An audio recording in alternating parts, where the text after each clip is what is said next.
ये किसी भी इंसान के अपने बस की बात नहीं है कि अपने ईमान की तरह मजबूत बना ले, अपने मर्तबे को ऊंचा कर ले। ये तमाम मरातब, ये तमाम मकामात, ये तमाम सवाब सिर्फ और सिर्फ इश्क़ नबी की बुनियाद पर अल्लाह पाक ने अता फरमाया है। तो अल्लाह रसूल सल्लल्लाहु अलैहि वसल्लम प्रेमेर कारणे, मोहब्बतेर कारणे हযরত আবু বকর সিদ্দিক রাদিয়াল্লাহু তাআলা আনহুকে এই মর্যাদাকে দান করেছেন। আচ্ছা, আজকে যুগে কিছু মানুষ দেখবেন, আমরা আহলে সুন্নাত ওয়াল জামাতের মুসলমান ব্যক্তি, আমরা আজকে সবাই নিজেকে মুসলমান বলছে, কিন্তু আমরা এমন মুসলমান যারা আহলে সুন্নাত ওয়াল জামাতের অন্তর্ভুক্ত মানুষ। আমরা সবাই জানি যে আমরা সাহাবায়ে কেরামের ওই সমস্ত মর্যাদা যেগুলো আল্লাহ নবী জুবানে দান করেছেন, ওই রকম মর্যাদা আমরা দিয়ে থাকি, ওই রকম সম্মান করে থাকি।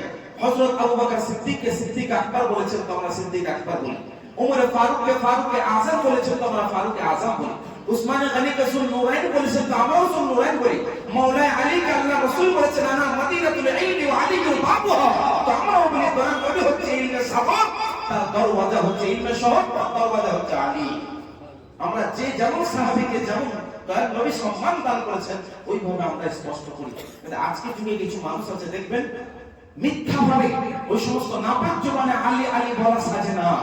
যারা মুখে আলী আলী বলে আর আবু বকর সিদ্দিক রাদিয়াল্লাহু আনহুকে গালি দেয়, ওমর ফারুক রাদিয়াল্লাহু আনহুকে গালি দেয়, উসমান গনি রাদিয়াল্লাহু আনহুকে গালি দেয়, আম্মা জান আয়েশা রাদিয়াল্লাহু তাআলা আনহাকে গালি দেয়, ওই সমস্ত ব্যক্তিরা আলী আলী বলা কোনো কাজে আসে না। কেন জানেন? কারণ মাওলা আলী যে হাদিসটা বলেছেন, আমি যে হাদিসটা এখন বলছি, এই হাদিসটা ওই সমস্ত ব্যক্তিদের কনফিউশনকে পুরোপুরি ভাবে ক্লিয়ার করে দেয়। কেন জানেন?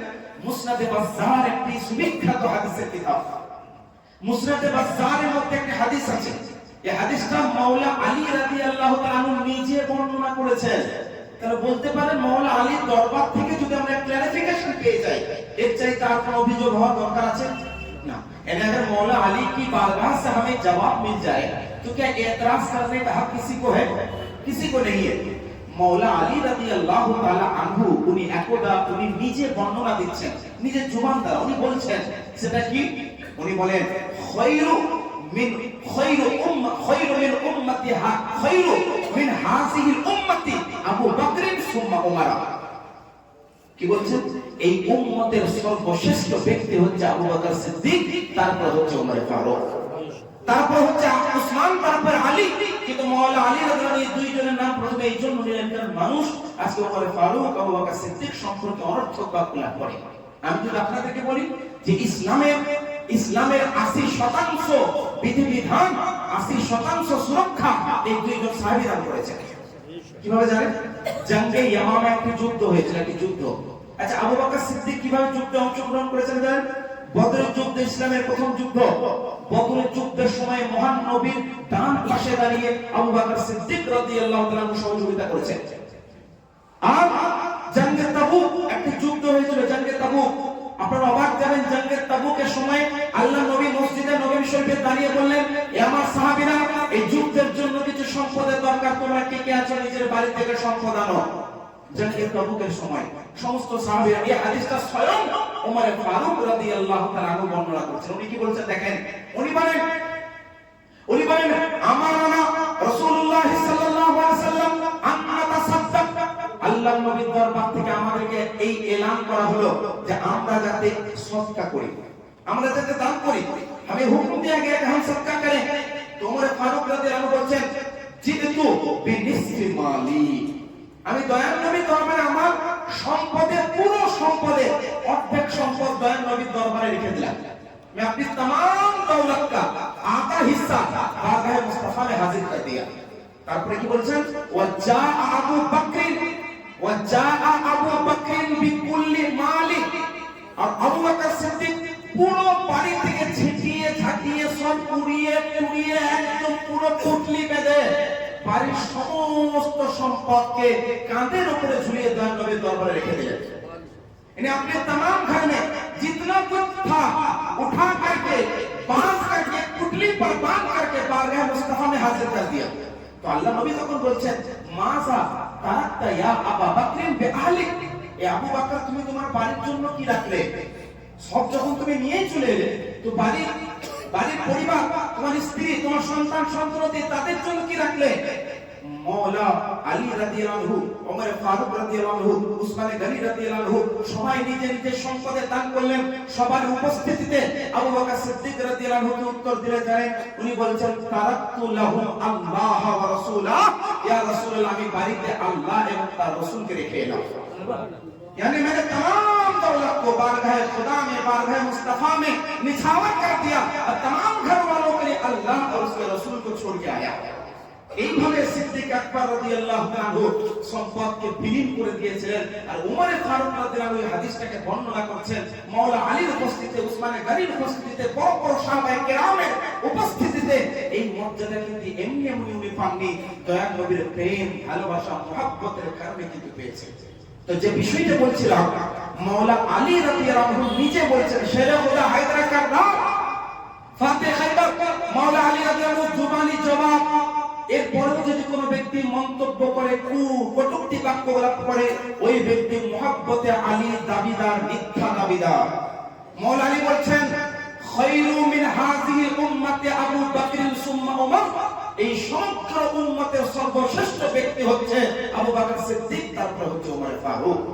জবাব দিয়েছে। এরপর আর কোনো প্রশ্ন চলে না, এরপর আর কোনো আপত্তি চলে না যে নবীর দরবারে রাসূল পাকের ইন্তেকালের পরে, ওফাতের পরে খিলাফতকে কেড়ে নিয়েছেন মাওলা আলীর খিলাফতের হকদার উনি নিয়ে নিয়েছেন, ওমর ফারুক নিয়ে নিয়েছেন, উসমান গনি নিয়ে নিয়েছেন মাওলা আলীর হকদার। এই সমস্ত নানান যে মিথ্যাচার করে ছড়ায়, এই সমস্তগুলো হচ্ছে মিথ্যা। তার কারণ হচ্ছে একটা, মাওলা আলী রাদিয়াল্লাহু তাআলা আনহু চাইতে সমঝদার, বুদ্ধিমান ব্যক্তি তুমি নও। মাওলা আলী রাদিয়াল্লাহু আনহু জানতেন, সব বুঝে এই রকম মুবারক বাণী পেশ করেছেন। সুতরাং এরপরেও যদি কেউ মন্তব্য করে, ওই ব্যক্তি হচ্ছে মাওলা আলীর দুশমন, মাওলা আলীর প্রেমিক কোনদিন হতে পারে না। তো যে বিষয়টা বলছিলাম, হযরত সাইয়্যিদুনা আমিরুল মুমিনিন আবু বকর সিদ্দিক রাদিয়াল্লাহু তাআলা আনহুর মর্যাদা মহান নবী সাল্লাল্লাহু আলাইহি ওয়াসাল্লাম প্রেমের কারণে, ভালোবাসার কারণে, মুহাব্বতের কারণে আল্লাহ পাক এইভাবে দান করেছেন। অবাক জায়গায় যে বিষয়টা বলছিলাম, জাঙ্গে ইয়ামামা একটি যুদ্ধ হয়েছিল, যে যুদ্ধের মধ্যে 700 জন হাফিজের কোরআন সাহাবী, যাদের কোরআন মুখস্থ ছিল, 700 জন হাফিজের কোরআন সাহাবী ইন্তেকাল করলেন। ইন্তেকাল করার পরে হযরত আবু বকর সিদ্দিক বলছেন যে মৌতুল কারি খাফানি, অর্থাৎ কারি কোরআন সাহাবীদের শহীদ হয়ে যাওয়া আমাকে ভয় পাচ্ছে। আমি ভয় পাচ্ছি কেন? কারণ কোরআনটা এইভাবে সুরক্ষিত থাকবে না যদি সাহাবীরা ইন্তেকাল করে, শহীদ হয়ে যায়। ওমর ফারুক রাদিয়াল্লাহু তাআলা আনহু তখন একটি পরামর্শ দিলেন, ইয়া আমিরুল মুমিনিন, ইয়া খলিফাতুল মুসলিমিন, হুজুর আপনি কোরআনকে একত্রিত করুন। হযরত ওমর ফারুকের পরামর্শের পরে হযরত আবু বকর সিদ্দিক রাদিয়াল্লাহু তাআলা আনহু বলছেন, শোনো, আমি মসজিদে নববীতে বসে থাকবো, তোমরা কোরআনকে জমা করো। হযরত আবু বকর সিদ্দিক বড় বড় সাহাবীদেরকে দায়িত্ব দিলেন। হযরত উবাই বিন কাব রাদিয়াল্লাহু আনহুর নেতৃত্বে একাধিক সাহাবীদেরকে নির্বাচন করলেন আর বললেন, তোমরা কোরআনকে জমা করো। যার যার সিনার মধ্যে কোরআন আছে সেগুলোকে আনো, যার যার যে যে চামড়ার উপরে লিখেছে কোরআনকে একত্রিত করো। সর্বপ্রথম যে বড় কাজটা করেছেন খিলাফত কালে হযরত আবু বকর সিদ্দিক, সেটা হচ্ছে কোরআনকে একত্রিত করা। আজকে আমরা যে হাফেজে কোরআন হতে পেরেছি, আপনারা যে কোরআন পেয়েছেন, আপনারা যে কোরআন পাচ্ছেন বা পড়ছেন, এই কোরআনকে একত্রিত করেছেন হযরত আবু বকর সিদ্দিক। এত বড় যে কাজ করেছেন, এটা হচ্ছে ইসলামের উপর একটা অবদান, ইসলামের উপর ইহসান। দয়া রাসূলের জামানাতে কোরআনকে একত্রিত করার প্রয়োজন ছিল না। কেন? সাহাবীদের সিনার মধ্যে সুরক্ষিত ছিল, সাহাবীদের আমলের মধ্যে বাস্তবায়িত ছিল। তাদেরকে আলাদাভাবে কোরআন পড়ে, আলাদাভাবে তারা যেটা করতো ওটাই কোরআন। কারণ দয়ার নবীকে দেখতেন, দয়ার নবীর সুন্নতের উপর আমল করতেন। যেটা কোরআনে লেখা আছে ওটা কোরআনে তাদের আমলে বাস্তবায়িত হতো। সেজন্য তাদের আলাদাভাবে লিখে জমা করা দরকার ছিল না। কিন্তু হযরত আবু বকর সিদ্দিক রাদিয়াল্লাহু আনহু এটা অনুভব করলেন, উপলব্ধি করলেন, এখন যদি কোরআনকে একত্রিত না করা যায় তাহলে কোরআন শেষ হয়ে যাবে। তো এইভাবে উনি কোরআনকে একত্রিত করেছিলেন। তো জামিউল কোরআন বলা হয় হযরত আবু বকর সিদ্দিক প্রথম ব্যক্তি যিনি কোরআনকে একত্রিত করেছেন। এইভাবে ইসলামের উপর অবদান করেছেন হযরত আবু বকর সিদ্দিক রাদিয়াল্লাহু তাআলা আনহু। এত বড় বড় কাজ ছিল, বুঝলেন? এটা হচ্ছে খিলাফত কালের প্রথম কাজ। তারপর দ্বিতীয় কাজ কি করেছেন জানেন? সেই যুগে কিছু মিথ্যা নবুয়তের দাবিদার ব্যক্তি উঠেছিল। কিছু ব্যক্তি যারা নিজেকে নবী বলতো, यानी झूठी नबूवत का दावा करने वाले आदमी रुन्मा हुए। तो हज़रत अबू बकर सिद्दीक ने तमाम लोगों को क्या किया? सरकलम किया। একজন ব্যক্তি যার নাম হচ্ছে মুসাইলামা কাজ্জাব, মুসাইলামা কাজ্জাব সেই যুগে নিজেকে মিথ্যাভাবে নবী বলে দাবিদার হয়েছিল যে আমি নাকি নবী, নাউযুবিল্লাহ। হযরত আবু বকর সিদ্দিক রাদিয়াল্লাহু তাআলা তাদের সঙ্গে যুদ্ধ করেছেন। আল্লাহ রাসূল সাল্লাল্লাহু আলাইহি ওয়াসাল্লাম সুন্নতের উপরে এমন আমল করেছেন, সেই যুগে যারা যাকাত দেওয়া থেকে অস্বীকার করত, যারা বলতো আমরা যাকাত দেব না, যাদেরকে বলা হয় যাকাতের অস্বীকারকারী ব্যক্তি মাথা ছেড়ে উঠেছিল। হযরত আবু বকর সিদ্দিক বলছেন, अगर तुम्हारे घर में बकरी का बच्चा है और बकरी के बच्चे को जिस रस्सी से बांध करके रखते हो, अगर तुम में से कोई उस रस्सी की ज़कात देने से भी इनकार करेगा तो मैं अबू बकर सिद्दीक तुम्हारे साथ जिहाद करूंगा। তার কারণ ইসলামকে এইভাবে কঠোরভাবে আমল করেছেন, ইসলামের বিধিবিধানকে আমাদেরকে শিখিয়েছেন যে যাকাতকে অস্বীকার করা যাবে না, যাকাত হচ্ছে ফরজ। আর একটা উপমা দিয়েছেন, কেউ যদি ছাগল বাঁধা দড়ির যাকাত দিতে অস্বীকার করে, আবু বকর সিদ্দিক তার সঙ্গে লড়াই করে। কেন? কারণ ইসলামের একটি বিধান হচ্ছে যাকাত, আর যাকাতকে যদি কেউ অস্বীকার করে ওই ব্যক্তি মুসলমান থাকতে পারে না। এইভাবে হযরত আবু বকর সিদ্দিক রাদিয়াল্লাহু তাআলা ইসলামের উপরে আমল করে এইভাবে শিক্ষা দান করেছেন। হযরত আবু বকর সিদ্দিক রাদিয়াল্লাহু আনহু এই ওয়াকিয়া আপনারা জানেন, ওই সময় যখন গারে সর অর্থাৎ উনি মদিনায় হিজরত করছেন, দয়াল নবী হযরত আবু বকর সিদ্দিক ওনার সঙ্গে হয়ে গেছিলেন। আপনারা অবাক যাবেন, এই ঘটনাটা তো বারবার শুনেছেন, কিন্তু অবাক করা বিষয় কি জানেন? আল্লাহর নবীকে আল্লাহ পাক আগেই বলে দিয়েছিলেন, হে মাহবুব, আমি আপনাকে এমন একটা দিনে হুকুম দেব, নির্দেশ দেব, তখন আপনি মক্কা ছেড়ে মদিনায় চলে যান। আগে থেকে ওহী হয়েছিল। আল্লাহ নবী আগে থেকে হযরত আবু বকর সিদ্দিককে বলেছিলেন, হে আবু বকর সিদ্দিক, এমন একটি রাত্রি আসবে যে রাত্রিতে আমি তোমাকে ডাক দেব, তুমি যাতে অবশ্যই জেগে থাকো, তোমাকে নিয়ে মদিনায় যাব।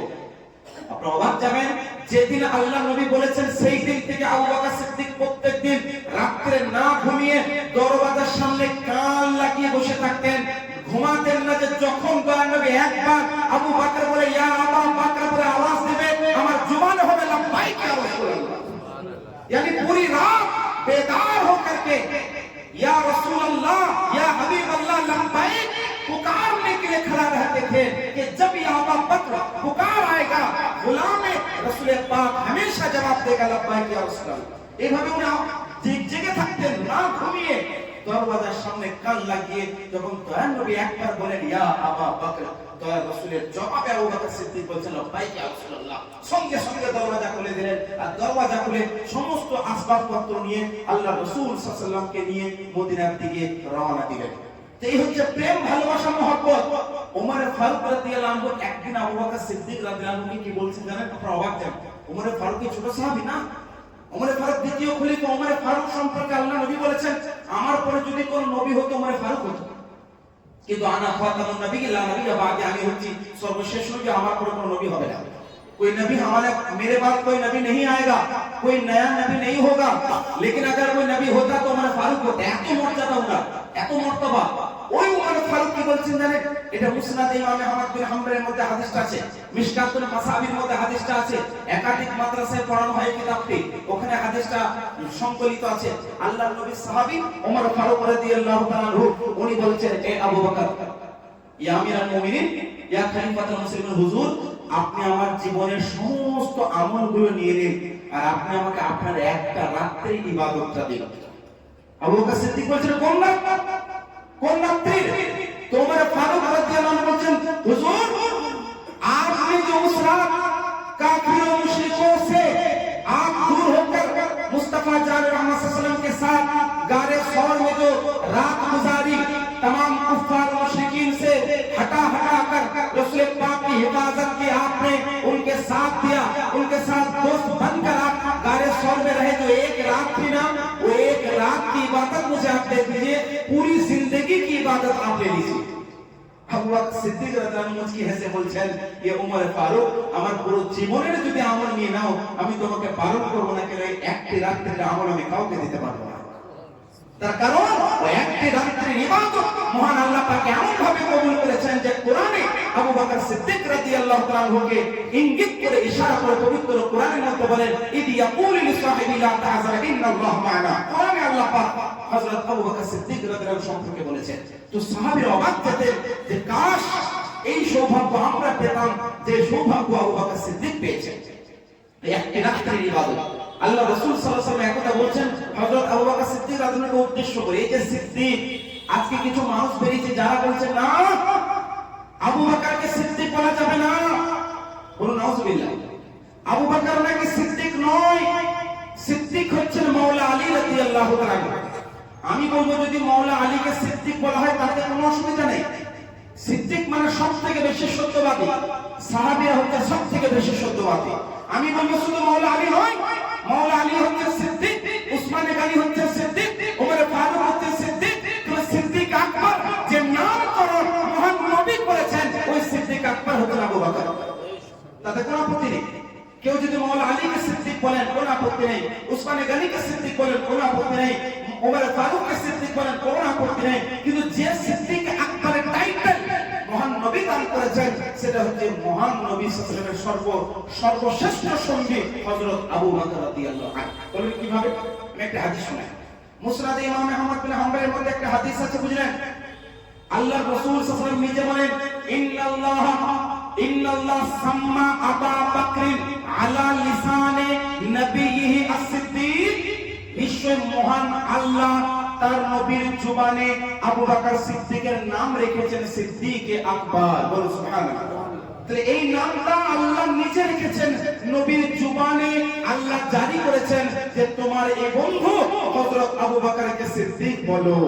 মানে সিদ্দিক যে লকব বা উপাধি স্বয়ং আল্লাহ দান করেছেন মহান নবীর জবানি দ্বারা যে আবু বকর হচ্ছে সিদ্দিক। সুতরাং কেউ যদি মাওলা আলীকে সিদ্দিক বলেন, উসমান গনিকে সিদ্দিক বলেন, ওমর ফারুককে সিদ্দিক বলেন তাতে কোনো অসুবিধা নেই, কিন্তু কেউ যদি বলেন না আবু বকর সিদ্দিক নয়, শুধু মাওলা আলী সিদ্দিক, বলে এটা হচ্ছে মিথ্যা কথা, এটা ভুল কথা, এই রকমের মন্তব্য করা যাবে না। আপনারা দীর্ঘদিন শুনেছেন না শুনেন সিদ্দিক আকবর কে? আবু বকর। এই লাকাব কারো জবান দ্বারা শুধু প্রকাশিত হয়নি, দীর্ঘদিন ধরে আহাদিসে কিতাব দ্বারা আজকে হাদিস পড়ে সমস্ত উলামায়ে কেরাম বর্ণনা করেন, আপনারা পড়েছেন শুনেছেন। এরপরে কিন্তু আজকে কিছু কুমন্তব্যকারী বলে না আবু বকরকে সিদ্দিক বলা যাবে না, উনি সিদ্দিক নয়, মাওলা আলী হচ্ছে সিদ্দিক। তো মাওলা আলী এই কথা শুনে রাজি হবেন না নারাজ হবেন? মাওলা আলী কথাটা শুনে উনি রাজি হবেন না নারাজ হবেন? আমাদের আপনাদের মতো নয় যে আমরা কবরে গেলে আমরা শুনতে পাবো কিনা কোনো ঠিক নেই, কিন্তু মাওলা আলী যে আরাম করছেন, আরাম করার অবস্থা, উনি কি আপনার আমাদের মন্তব্য কথাগুলো শুনতে পান না? আমাদের ইমান কি শুনতে পান?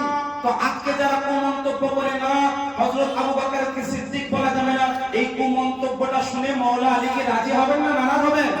नाराज हो गए। इसलिए हमेशा सोच समझ कर जुबान से कोई बात कहना चाहिए कि ये लफ्ज तुम जो निकाल रहे हो इस लफ्ज से मौला अली राजी नहीं होंगे बल्कि नाराज होंगे। तो अल्लाह नबीर যে সাহাবীরা যাদেরকে আল্লাহ পাক সম্মান দান করেছেন, মর্যাদা দান করেছেন, একটা আমি আকীদা আপনাদেরকে স্পষ্ট করে দিই, সাহাবী যদি কেউ এক মুহূর্তের জন্য সাহাবী হয়, এক মুহূর্তের জন্য, মানে কোন একজন ব্যক্তি নবীর জামানায় যদি ঈমান অবস্থায় নবীকে দেখলেন, দেখার পরে ওই ঈমান অবস্থার সঙ্গে সঙ্গে মারা গেলেন, তার নামাজ পড়ার সময় পেলেন না, রোজা রাখার সময় পেলেন না, হজ করার সময় পেলেন না, যাকাত দেওয়ার সময় পেলেন না। আমি উদাহরণ দিচ্ছি আপনাদেরকে, যদি এরকম হয়, কারণ সাহাবীদের সবার নাম তো জানা নেই, সাহাবীদের সংখ্যা কত জানেন?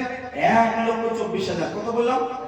1,24,000। ইমাম ইবনে হাজার আসকালানী রাহমাতুল্লাহ আলাইহি বলেন সাহাবীদের সংখ্যা হচ্ছে নবীদের মতো, সাহাবীদের সংখ্যা হচ্ছে 1,24,000। তেমন অনেক সাহাবী আছে হয়তো, যদি এমন হয় ঈমান অবস্থায় নবীকে দেখলেন আর সঙ্গে সঙ্গে ঈমান অবস্থায় ইন্তেকাল করলেন, আমি বলছি ওই সাহাবীর তুলনায় পুরো বিশ্বের, পুরো দুনিয়ার গৌস, কুতুব, আবদাল, আকতাব, আওতাদ, আউলিয়া, ওলি সবকে যদি এক থেকে রাখা হয় আর ওই সাহাবীকে যদি এক থেকে রাখা হয়, ওই সাহাবীর ধুলোর তুলনায় কিন্তু আসবে না কোনো ওলি।